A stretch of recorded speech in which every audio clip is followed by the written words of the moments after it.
It's bad. Anime.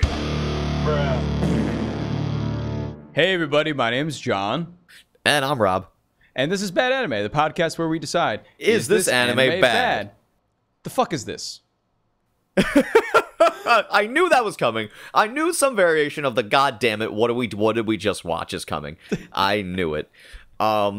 This is Black Lion. When I saw the title, I popped immediately because I knew of the source material. You did? Oh, okay. I mean, Bouncy, visually, when you see our main character, Shishimaru, any similarities crank in your head to other protagonists? To the main character? Like, visually, when you see his face, when you see his eyes, his hair, his face, art style-wise, who else does he look like? Is it this... I feel like there are some similarities with, like, is it Hikaru? No. Okay. Decent guess, but no. Okay. Yeah, just think like characters he looks like. Interesting. Other characters. Who does he look like? He reminded me of somebody. He has the sideburns. He has like the face. I don't know. I feel like he reminds me of a lot of people, but I can't tell you any specifics, honestly.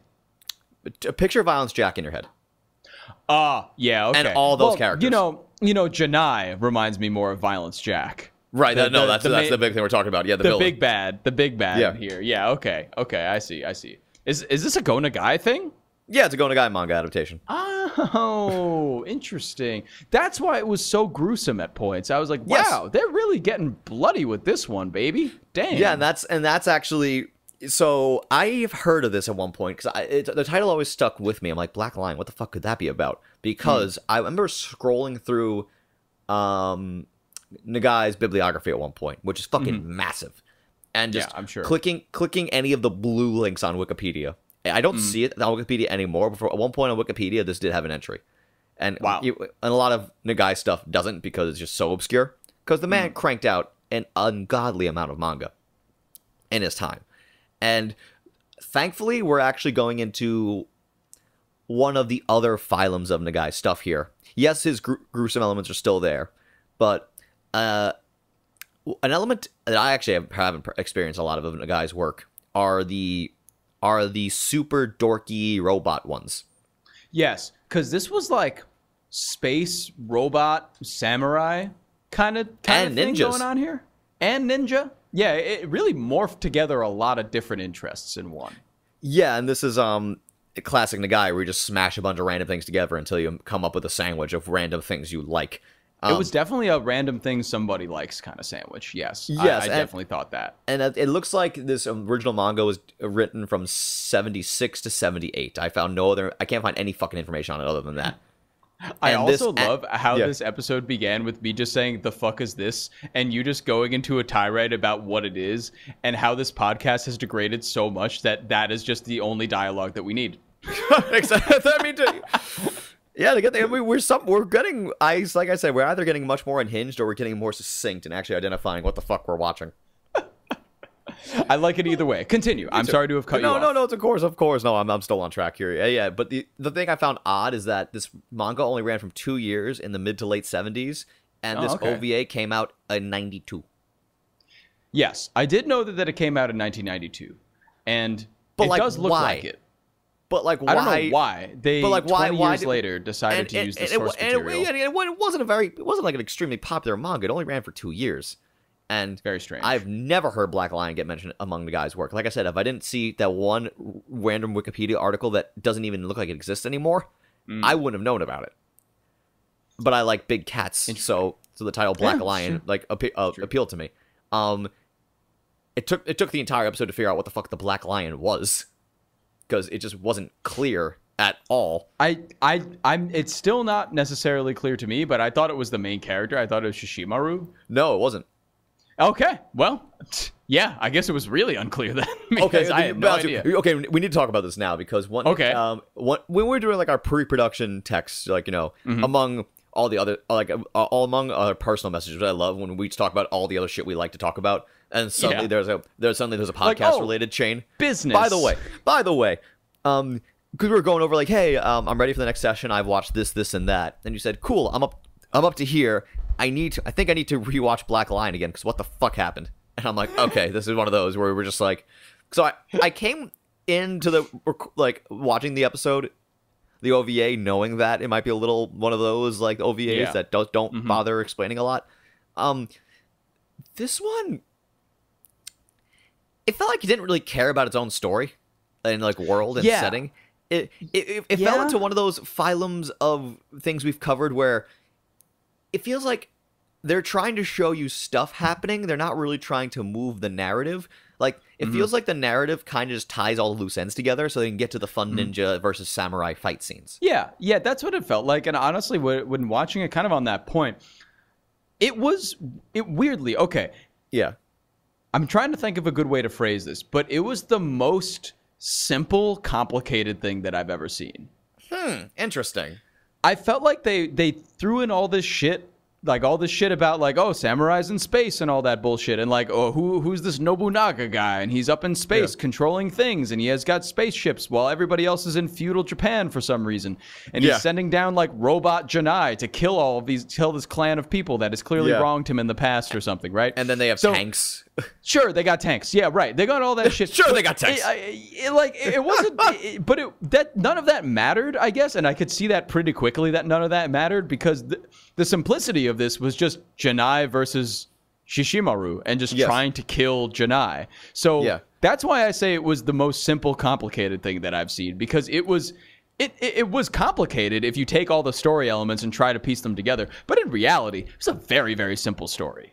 Yeah, it was and even with Shishimaru's motivations, it was so easy to understand because a revenge story. Yeah, in the first Janai attack, he killed his girlfriend, and so now he's going after Janai because of that. It was in terms of personal conflicts, that part, I guess, like the conflict was super easy to understand.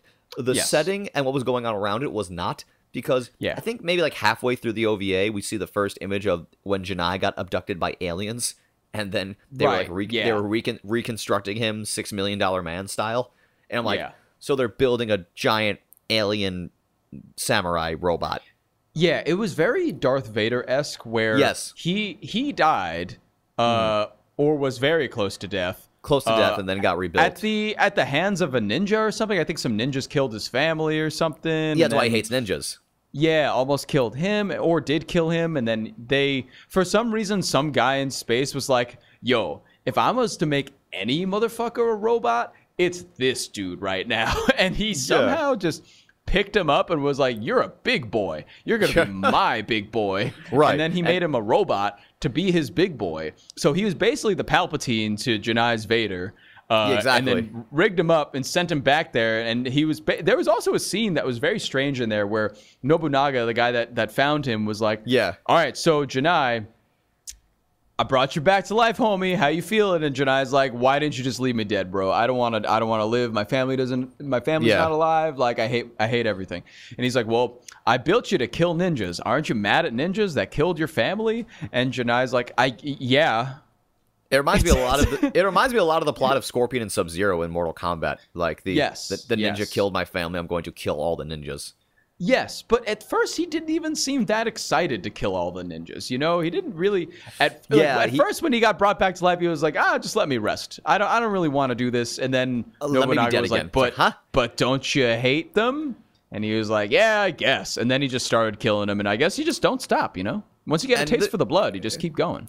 It's just so funny when Japanese culture keeps doing fictitious depictions of Nobunaga, who was a very significant warlord in a certain period of Japanese history. Oh, yes, yes, I know of this. Mm-hmm. And it's just so funny to me whenever they do it, because in my head, it's like when you see stuff like Abraham Lincoln Vampire Hunter, where they do these wild fictitious depictions, and I'm like, it's fun, but why?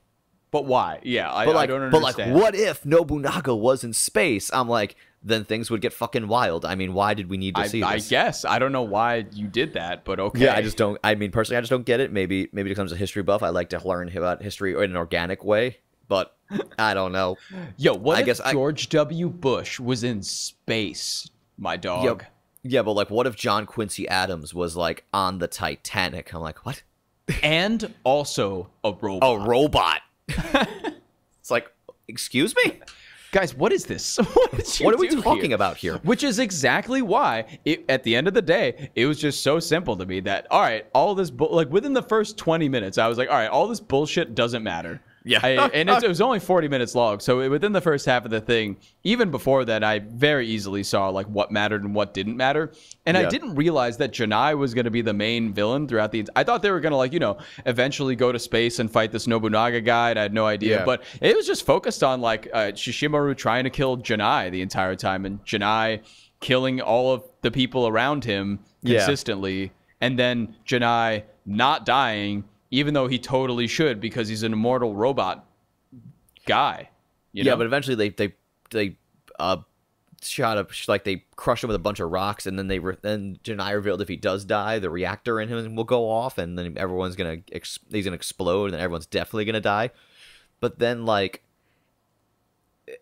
I'm trying to remember what the fuck happened in sequence here. Yeah, because a lot of this is like very similar to when we did Grappler Baki not too long ago. Yes. Or like the second half of the OVA, which is them fighting the big bad. Here, there was a lot, like in Baki too. God, these are similar. There's a lot of they're very similar. A lot of attention to detail when it comes to strategic combat being shown. So it's them thinking, how are we gonna beat this guy? So eventually they use some bombs. They like basically have like not an avalanche, but like they blow up a mountain, and then all the mountain pieces fall on him, near crushing him to death. We see the pseudo Terminator thing where his skin gets peeled off and he's the robot inside. Neat. Yeah, and there are multiple times where all these ninjas that Shishimaru is working with, every time they like kill him, essentially, or like kill him to the amount that you should kill a normal person, they're all like, nice, and they're like high-fiving and stuff, and then he just gets up and he's like, guys. Right. That reminds me of the earlier scene where a bunch of ninjas charge into his place while he's sleeping, all stab him 1,000 times, and they're like, well, he died with that much of a fight, and then he just gets up, and they're like, what? I'm like, this is what happens if you're not thorough. You gotta be thorough. You gotta make sure you do the job. You gotta do the job. And then they do a similar thing before the mountain thing where they rock pile him in a cave, and then his head comes off, and they're like, well, I guess there's no way he could be alive now. And then he just walks over and just picks up his own head and puts it back on his body, and he's like, guys, be thorough. Was this before or after there's like they reveal the rocket in his head, so his head starts flying around? Oh, in one of the funniest images I've seen from a Nagai adaptation in a long time, just the severed head of Janai going, you can't stop me, ha ha ha. It's like, this is fucking ridiculous. It's very funny. Yeah, and then, well, at the end, kind of you were talking about the sequencing. Yes. When they do bury him and he's about to self-destruct, Shishimaru is obviously like, well, I can't get out of here. He's just going to kill me with him, I guess. And then... that's cheesy, but I kind of like the heroic sacrifice. Yeah, like, fuck it, I'm going to die with him. I dig it. It was like a very much like they're two sides of the same coin, and like they both like killed each other, or like killed people important to the other person. Do you know the Kiss song, Two Sides of the Coin? Because it's very good. No, I don't actually. It's off Unmasked. What album is that off of? Unmasked. Unmasked. I see. Yes. Which people are given the proper critical reevaluation to, because when you consume it as an '80s pop rock record, which is how it was written, it's a damn good pop rock record. That's how I feel about most of Kiss's '80s things. Is that like if you just kind of take them as what they are instead of like, oh, don't try to make it like Destroyer. Don't compare it to Destroyer or Love Gun. Exactly, because it's different. It's a different band at the time. Yeah, I mean, right? It's it kind of function either as a hair metal band or a speed metal band, depending on what half of the album you were looking at. Between Look It Up, Animalize, and Asylum, you had speed metal and hair metal kind of coexisting with a little bit of classic Kiss guitar tricks in there, but not really. I mean, once Ace left the band, Paul started playing more in the quote unquote '80s style. Yeah, a lot more power chords, not as much of those fun 3/4 sus chords that Paul used all the time. They're good albums. You gotta take them as they are. Yeah, right. Yeah. There's already a thousand Kiss podcasts, so we won't start one, but we could if we wanted to. We totally could. Maybe as a bonus one time, we'll just do a watch along of one of the Kiss Live in Japan bootlegs. That'd be fun. Yeah, that'd be a good time. Is it bad that I immediately think do that, but like I said with the vending machine episode, I'm like, yeah, but let's do it with like a ton of beer, and I'm like, is that bad? But then again, we just talked about Zom 100. I don't know what order these are appearing in, where our boy Akira is just like, time to drink beer all day. And I'm just like, oh no, I need to ask myself questions where I identify so much with this character. I don't remember if I was having... pretty cool. I don't remember having beers during this one. I don't think I did. During Black Lion? I'm trying to remember if I was having any beers while watching this, or it was just me. I definitely did not. I was just kind of hanging out.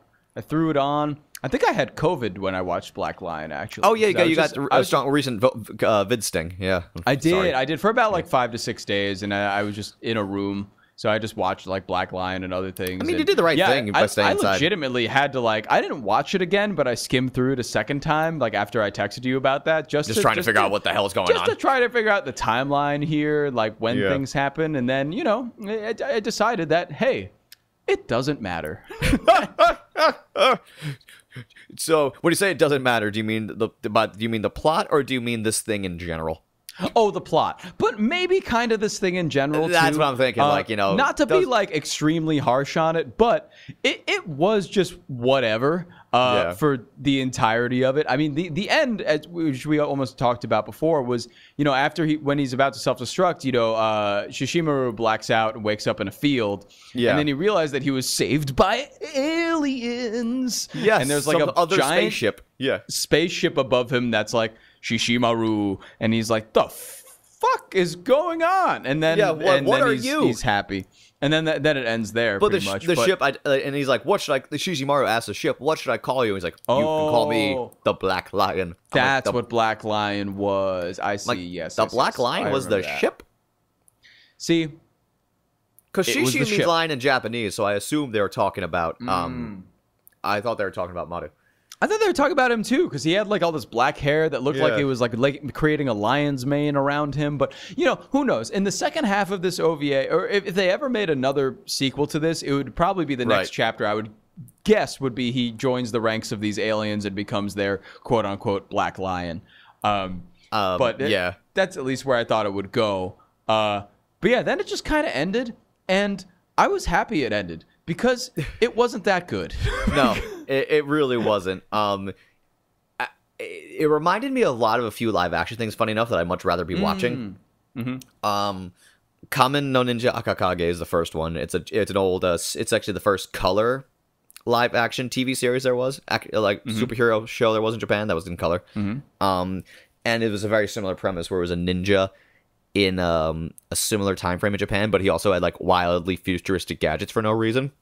And that debuted in the 60s, so I think the guy might have got a little lazy and remembered the show from 10 years ago and said, let me fucking crank out another manga real quick. Perhaps, yeah. I mean, it does seem like something that he kind of just cranked out over the weekend one time and was like, yeah, this will be fine. Yeah, and then the other one was about and the other show I got mine was Lion Maru, which is basically just a lion samurai with a goofy-ass lion head on with flinging a sword around in live action. So I'm like, if this one definitely felt derivative of a lot of different things I've already seen, and and again, someone being so familiar with the guy's work, and I'm just like, wow, this one was just. Was it hard to watch? Is the question. No, I don't think there was a point where I was like, oh god, but I did watch it and I was like, I don't need to be doing this for that much longer, or I think the thought that came across my head was like, I'm very glad this is short. I think that was the main honestly thing. For me, it wasn't hard to actually physically watch it, but it became excruciating. But it became very hard to pay attention. Yes, it did become very hard to pay attention. Yes. Did you pull out your phone at any point? Absolutely, yeah. Yeah, I was pulling out my phone a lot. I take note of when I do that for certain shows. Yes. I did it quite a bit for this one. This one, I was like, all right, I'm going to let this sit on the screen, just hang out, and I'm going to scroll through Twitter a little bit, while it's going, it definitely felt quite phoned in. I will say the animation was pretty good. It looked really good at points, yeah. I didn't really dislike how it looked. I thought it looked pretty good. And I like I said, I'm biased. I like the guy's art style, or at the very least, it's super nostalgic. Sometimes I'm not even sure how much I like it. Some of his character designs I'm not always a fan of, but so it's a very nostalgic art style for me. So that kind of pulled me in emotionally a little bit. Yeah, but I guess as for upside, Oh god, I'm even yawning talking about it. But I'm looking at my phone while we're recording the rest of this episode. I mean, I'm losing. I'm legitimately losing interest in this conversation. God bless anyone listening. I'm just gonna come out and let's like cut this off and just say that it's bad. And yeah, I mean, it's just bad. There's no other way for us to spin it, like based on the tone of our conversation. Like, yeah, there's cool parts to it, sure, but I was looking at my phone most of the time. It was hard to pay attention. And it really didn't help. It really didn't help that the dialogue most of the time was like, I'm gonna kill Janai. And Janai was like, I'm gonna kill you. I'll kill him. No, I'm gonna kill him right now. So it was just a lot of just very like that. And it's just that was the best use of the word that I've heard in a long time. You've conveyed so much emotion with that word. I'm proud of you, Sailor. Thank you. Thank you, sir. But but no, this is it's bad. I'm calling it bad. Yeah, it's bad. It's bad. I mean, this is completely unessential viewing. My biases can't save this thing. It's boring. Yeah. This is boring and not very, very good. Yeah, a complete and utter waste of time. But I'm glad we did it. Well, I'm glad we saw this because it's another Nagai thing I could check off my list. Yes, it's true. So it's true. As a Go Nagai, I wouldn't even say fanboy anymore because I'm my opinion on some of his work is souring. So as a Nagai enthusiast. Yes, enthusiast. That's good. Yeah, as a Nagai enthusiast, this is fun for me. But if you guys are scrolling through YouTube, see a bunch of classic OVAs, and you see this one, yeah, definitely press the skip button on YouTube, and maybe you'll wind up at Battle of the Visitor instead, or something that's way more worth a watch. Much better, yes. We've watched a lot of OVAs that are much, much better than this. Yeah. Well, like we said, we started this podcast to find the shows that were bad, and we succeeded. And boy, did we. All right, so this was bad. You guys are not bad. Have a good day. That was great. We're ending it right there. I'm going to crush this Red Bull and then do something naughty. Enjoy that Red Bull. Wait, what? Naughty? It's bad. That's right, everybody. The fun is over today. Thanks so much for clicking on the episode, but the fun does not have to stop here. You can hit us up anywhere that you can find us on Instagram or TikTok at badanimepod, or you can even email us to get in touch with us directly at badanimepod@gmail.com if you got any opinions or just want to send some hate mail or love mail. We'll take both. We don't care. Thanks so much for listening, everybody, and have a great day. Simple Equations Podcast Network.